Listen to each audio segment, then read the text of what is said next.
मेरे प्यारे देशवासियों, मुझे आज इंदौर की रहने वाली सौम्या जी का धन्यवाद करना है।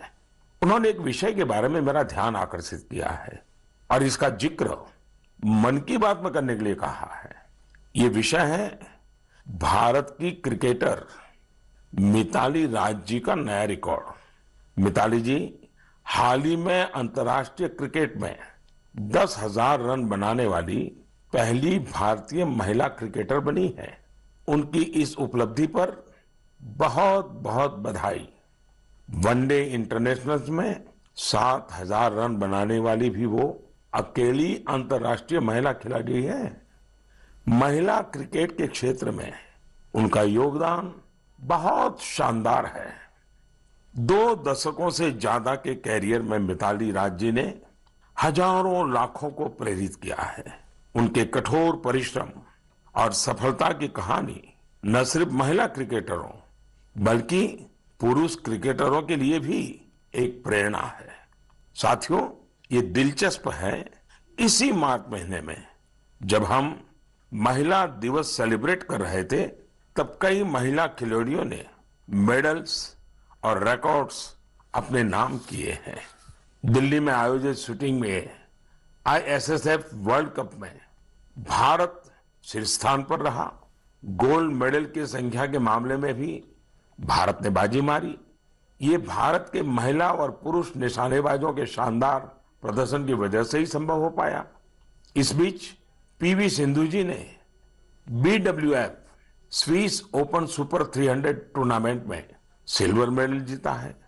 आज एजुकेशन से लेकर एंटरप्रेन्योरशिप तक, आर्म्ड फोर्सेस से लेकर साइंस एंड टेक्नोलॉजी तक हर जगह देश की बेटियां अपनी अलग पहचान बना रही हैं। मुझे विशेष खुशी इस बात से है कि बेटियां खेलों में अपना एक नया मुकाम बना रही हैं।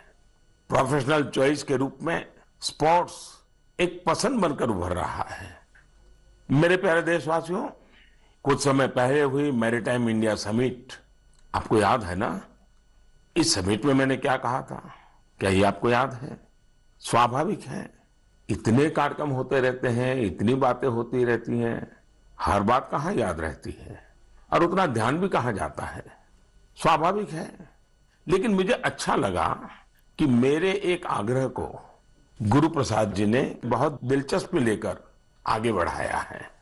मैंने इस समिट में देश के लाइट हाउस कॉम्प्लेक्सेस के आसपास टूरिज्म फैसिलिटीज विकसित करने के बारे में बात की थी। गुरु प्रसाद जी ने तमिलनाडु के 2 लाइट हाउसों, चेन्नई लाइट हाउस और महाबलीपुरम लाइट हाउस की 2019 की अपनी यात्रा के अनुभवों को साझा किया है।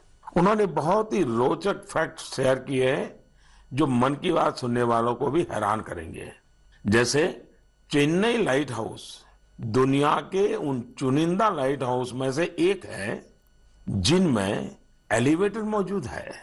यही नहीं, भारत का यह इकलौता लाइट हाउस है जो शहर की सीमा के अंदर स्थित है। इसमें बिजली के लिए सोलर पैनल भी लगे हैं। गुरु प्रसाद जी ने लाइट हाउस के हेरिटेज म्यूजियम के बारे में भी बात की, जो मरीन नेविगेशन के इतिहास को सामने लाता है। म्यूजियम में तेल से जलने वाली बड़ी बड़ी बत्तियां, कैरोसिन लाइट्स, पेट्रोलियम वेपर और पुराने समय में प्रयोग होने वाले बिजली के लैंप प्रदर्शित किए गए हैं।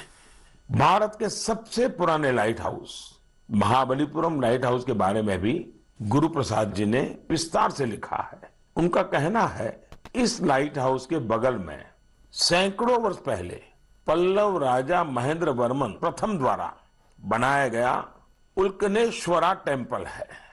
साथियों, मन की बात के दौरान मैंने पर्यटन के विभिन्न पहलुओं पर अनेक बार बात की है, लेकिन ये लाइट हाउस टूरिज्म के लिहाज से यूनिक होते हैं। अपनी भव्य संरचनाओं के कारण लाइट हाउसेस हमेशा से लोगों के लिए आकर्षण के केंद्र रहे हैं। पर्यटन को बढ़ावा देने के लिए भारत में भी 71 लाइट हाउसेस आइडेंटिफाई किए गए हैं।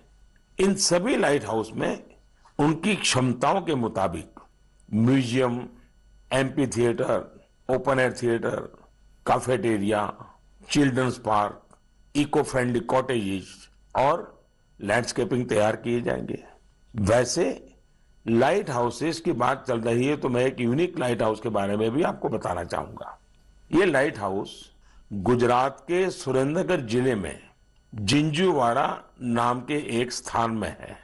जानते हैं ये लाइट हाउस क्यों खास है?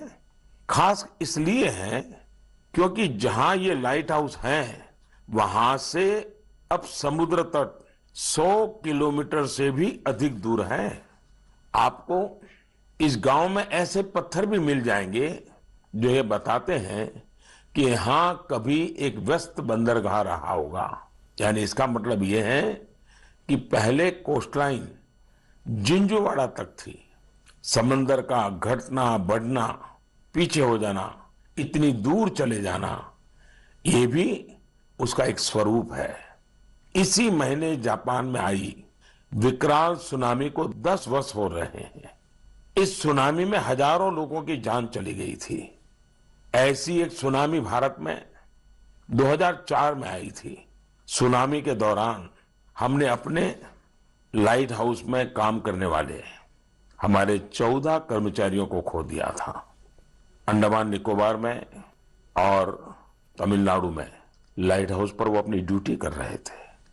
कड़ी मेहनत करने वाले हमारे इन लाइट कीपर्स को मैं आदरपूर्वक श्रद्धांजलि देता हूं और लाइट कीपर्स के काम की भूरी भूरी प्रशंसा करता हूं।